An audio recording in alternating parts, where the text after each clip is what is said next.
As you may have experienced, children develop significantly during the time in high school. And this is especially evident in the TAS department, where students are on the tools and they're making things and they're learning as they're growing. Now, we all know this process is not a linear process that is easy to predict. And according to the author Tia McDevitt in the book Child Development and Learning, there are 3 factors that contribute to the development of students. First of these is genetics, which basically governs the physical makeup of a student. Second of these is environment, which talks about the surrounding factors of a student and how that impacts them. And the third of these is agency, which basically talks about a student's thinking and decision-making process, and also how they respond to external stimuli. So in this video, what we're going to be doing is unpacking some of the strategies to approach teaching students at different stages, and also be able to meet the needs of these students in your KLA.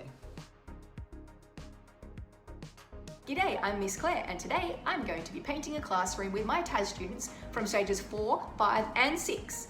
We will differentiate for each of their varying levels of cognitive and biological development. Now, year 7 and 8s, before we paint, we have to make sure we don't get a mess everywhere.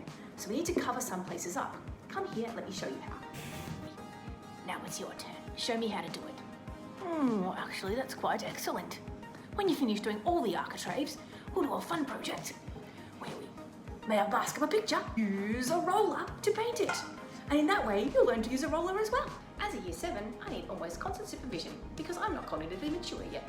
I need things to be explained very simply and demonstrated so that I can understand. I do not yet have a biological ability to paint a classroom without making a giant mess of it, and I've never used tools before, but I can cognitively connect a practical skill and a concept. So having a fun activity that's something to do with the big project is going to keep me from getting bored and distracted. Year 9 and 10. Your job today is to cut in with a brush and then use a roller around the doors. Let me just give you a quick demonstration once again to remind you how to use the tools properly. All the way. Actually, you should turn it this way. As a year 10, I am cognitively able to understand a practical task and the why behind doing it. I will benefit from having both an explanation and a demonstration. The reason why we paint, but I'm cognitively focused enough that I can be occupied by a single task for a whole lesson. Biologically capable of a steady, accurate hand now, because think of it, I'm old enough to have an apprenticeship this year. Year 11 and 12. Your job is to get together and choose the colours. Then you're going to go to Bunnings, and you're going to buy the paint. And you're going to get all the materials we need for the job. So I'll see you back here in 2 hours, ready to paint. I'm in year 12 and I thrive cognitively on independence. I love making decisions without somebody looking over my shoulder. We will be supervised, but we'll largely have a complete freedom to choose, plan and purchase whatever we like. I'm biologically capable of doing accurate work, and I'll be using these big fellas to roll the walls. Social and emotional development within the 3 stages of development seen in high school years will develop a sense of self and a deeper understanding of social perspective. This can be affected by many factors such as socioeconomic, separated family, domestic violence and substance abuse. These factors can affect the student's extrinsic and intrinsic motivation as well as emotional and behavioural issues. Within the TAS teaching space, we are lucky to connect with our students on a personal level. We will most likely work with social and emotionally disadvantaged students during our careers, especially doing the rural service. Many schemes run in New South Wales, such as Engineering Aid, provide pathways for Indigenous students' entry into vocational and university courses related to engineering. These students sometimes, though not always, will shy away from higher academic studies. The strategy is to show these students the VET trade pathway.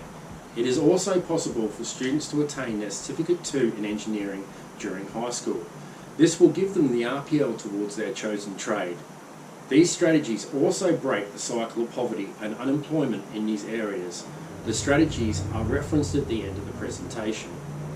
Moral development is closely linked to the student's social and emotional development, as these 2 developmental stages dictate how the student will interact with social skills and interpersonal behaviours.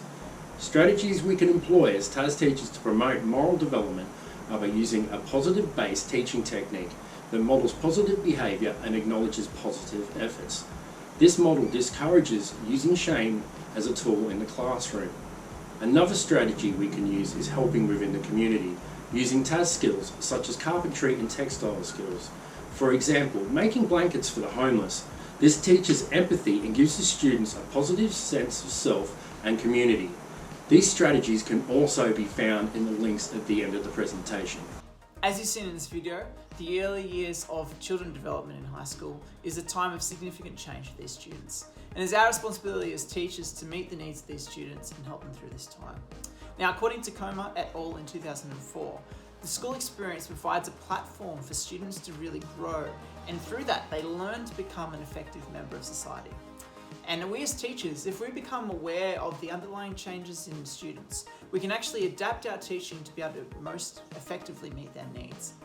And by doing so, we actually give students the best chance to grow and be prepared for their future. I hope this video has provided you with some valuable insights in how to effectively meet the needs of the developing students in your classroom. Thank you.